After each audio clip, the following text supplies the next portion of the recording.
Everybody, welcome back to the Cows channel, where I like to talk about the latest and greatest and strangest happenings in the world of video games here on A Cow's Opinion. And today we have a little more fallout from Xbox finally acquiring Activision, because one analyst is expecting Sony to react with its own major purchase. Now, this is from industry consultant Dr. Serkan Toto. Hopefully I'm getting that name right for you. And they believe that the PlayStation maker is under pressure to react to Xbox's mega deal. So guys, go ahead, hit that like button if you like what you see here, and let me know if the like button lights up, because it's supposed to now, I guess. I don't know. But as you know, last Friday, just a few days ago, Microsoft finally closed its almost $69 billion with a B purchase of Activision Blizzard, making it one of the largest acquisitions. In fact, the largest acquisition deal, both for video games and for Microsoft. Microsoft's a pretty damn big company. That's saying something. They now have things like Call of Duty, Warcraft, and Diablo, and now they have some really good mobile stuff, and they can help shift more resources to mobile. So Dr. Toto states that Sony surely is under pressure to react even after the Bungie acquisition. I expect further investments and acquisitions for PlayStation, including a large one that would move the needle for them in a meaningful way. Now, Sony got Bungie last July 2022 for $3.6 billion, which, yes, is like 5% or less than what, approximately 5% of what Microsoft just paid for Activision Blizzard. So, look, Bungie's cool. The original makers of Halo, nobody's done it better. And I don't play Destiny, but I hear a lot of good things, and it's still making stuff. So, it's still going. Good on them. But Bungie is not the pedigree, IP, or sheer size of Activision Blizzard. Not trying to badmouth Bungie. Love me some Bungie. But no, that's not going to move the needle the same way that Activision is. Another advisor, Media Research's senior games analyst, Carol Severin, thinks that Sony can't really do anything on the same scale. Now, they were using as example Rockstar's owner, Take-Two. But that's almost $25 billion. And guys, Sony doesn't have $25 billion lying around.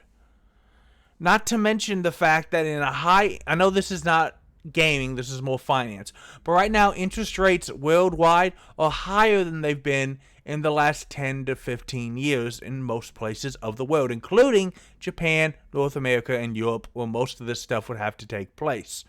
That means that it's more expensive to borrow money, and Sony doesn't have $25 billion sitting around. They would have to borrow money. It would cost a lot more to borrow. So while interest rates may not be at all-time highs or even near historical highs, it's still a lot more than the almost free money people had just 2, 3, 4, 5 years ago. So it's harder for Sony to not be able to keep up with Microsoft. If they don't have the money, Microsoft just had $70 billion cash to do this. That's how big Microsoft is. Sony is not a small company, but they're not on the size of Microsoft. And Microsoft, this past console generation, has finally decided, you know what?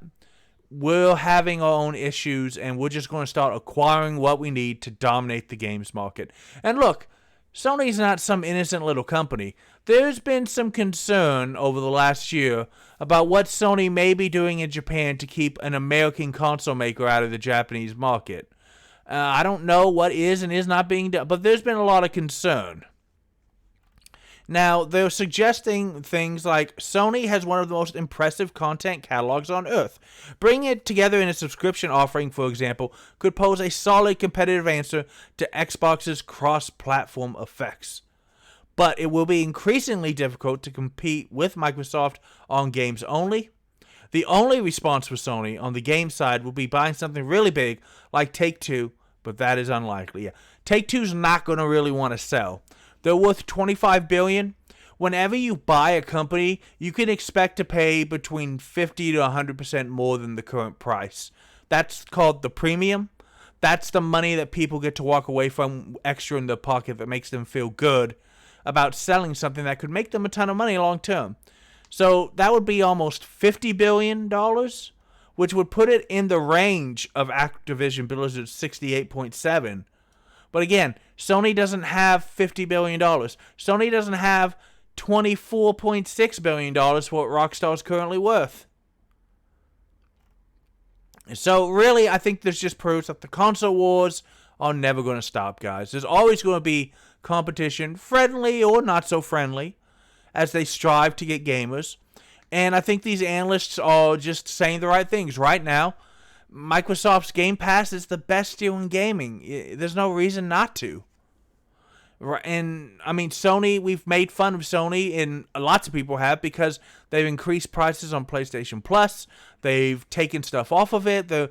They are very, very slow in putting things like their new Spider-Man game. It's not going to come out to PC for at least a year, and it probably won't be very well optimized for a month or two after release. So you're going to be waiting at least 14 months to play it on PC, whereas Microsoft is like, no, we're going to have that same day. And you can only have to buy it once, and you can play it on console and PC as much as you want. And you can have Game Pass on console and PC too. Right now, Microsoft is just killing it, giving you value for your money, giving you reasons to get part into their ecosystem. And Sony needs to do something. The analysts are saying it too. They have other things. They have TV and film and music that can, maybe they can bundle it all into their like PlayStation Plus thing. But the problem is that if they do that, I'm not sure if Sony isn't going to jack up the prices. And in this economic state, I don't think jacking up prices is going to get you more people participating. And that's unfortunate. Long term, I'm not here to tell you that Sony is gone and Microsoft just won the last major battle and will eventually win the war, guaranteed, hands down. The cow's not saying that. I'm just saying, right now, I don't expect Sony, unless they have something really massively big up their sleeves, they just don't have anything I can see that's going to be near the weight of Activision Blizzard. And even if they were to announce it today, and yes, I have been noticing this little Mario commercial just running over and over again. Guys, even if they announced it today, it took Microsoft almost 2 years to close on Activision Blizzard, the way the FTC dragged their heels, took them to court, and they're still trying to appeal, even though most legal and economic analysts that I can find agree, there's not really anything that they can appeal that's going to work. I like the fact that they're still, saying this is bad and we don't like it, but there's nothing they can really do. The deal's gone through already. It's harder to break up a company than it is to stop a purchase of a company, and this is just the way that the game landscape is going to be, guys. And there's not much we can do about it.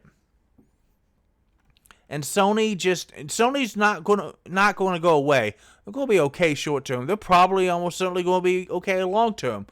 But don't expect any major deals. If we find any deals or anything that blows the cow away, I will cover it for you. So guys, let me know down in the comments, Microsoft or Sony, or are you just PC Master Race? And what do you think about this? What do you think Sony can do or should do to try to make sure that Microsoft doesn't steamroll over them? And you know what else you can do?